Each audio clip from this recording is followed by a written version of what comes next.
Hi there.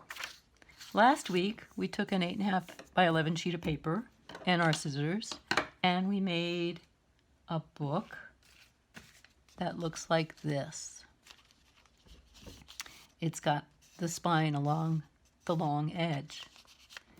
This week we're going to use the same materials and we're going to make a book that has the spine along the short edge. This book is going to be 16 pages. Our book last week was 8 pages. So let's get started. We have our scissors. We're going to use the handle of the scissors to make a nice crease on our paper.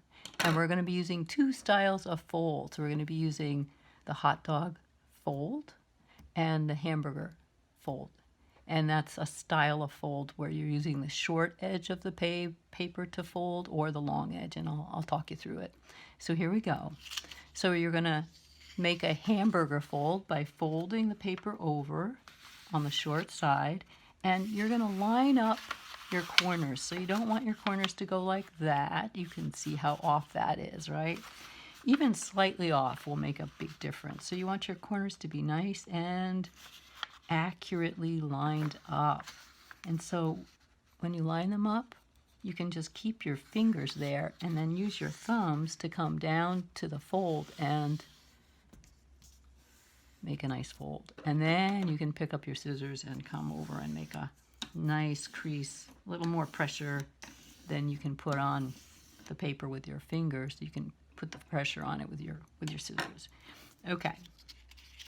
We're going to now make a hot dog fold along that edge.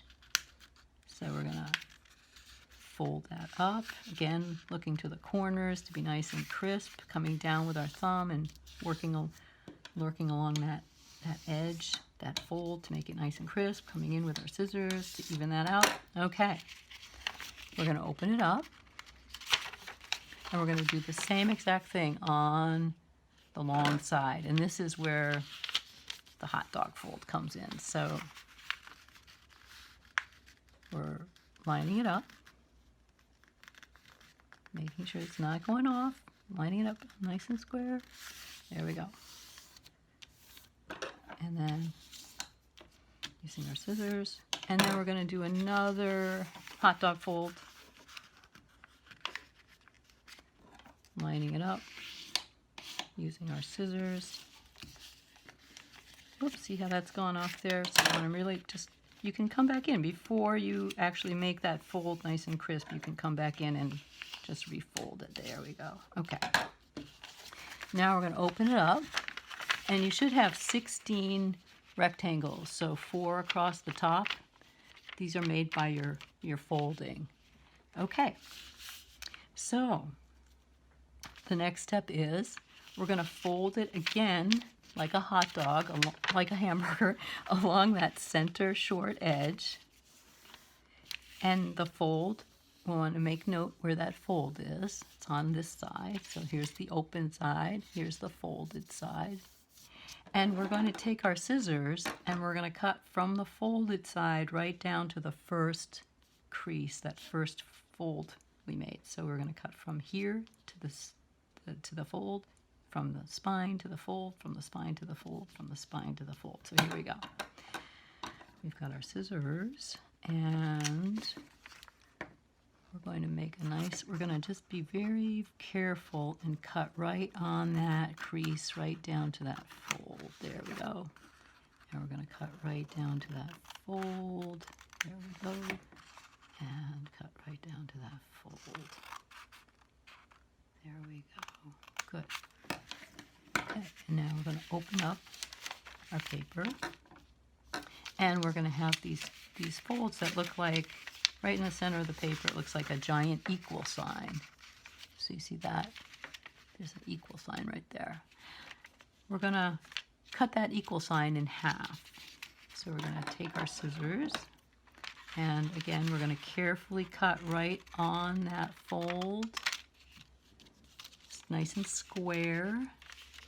So we're going to follow the fold to make the cut. There we go. There. Okay. The next step is we're going to open these like shutters and open them to the outside edge. So again, we're just going to open them like a shutter to the outside edge. There we are. And run our scissors along the side. Okay. Everybody with me? You can pause at any time and do it step by step. Now we'll turn our paper over,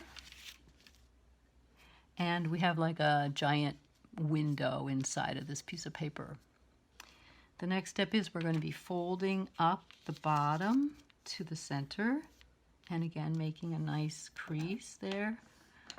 Making a nice crease is the key to having your book be able to be usable at the end. So if you make sloppy folds or you don't crease your folds properly, the book will be kind of floppy because the structure is held up by the folds.